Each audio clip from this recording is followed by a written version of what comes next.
Біздің қазақтың мақалдарының көбінің іске татырлығы да бар. Іске татымақ түгіл. Не құдайшылыққа, не адамшылыққа жарайтұғыны да жоқ. Әуелі жарлы болсаң, арлы болма дейді. Ардан кеткен соң, тірі болып жүрген құрысын.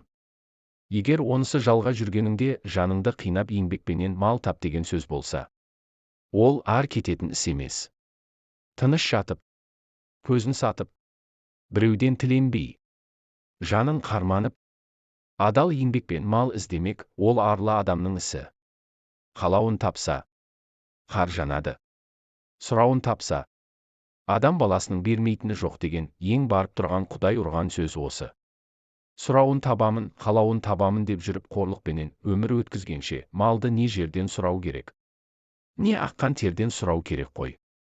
Атың шықпаса, жер өрте дейді. Жер өртеп шығарған атыңның несі мұрат? 100 күн атам болғанша, бір күн бура бол дейді. Тәңірге жазып, мінбей түспей арып, шөмеңдеп диуаналықпен бір күн болған буралық неге жарайды?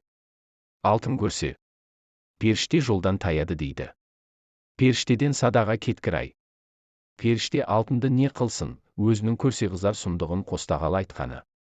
Ата-анадан мал тәтті, алтынды үйден жан тәтті дейді.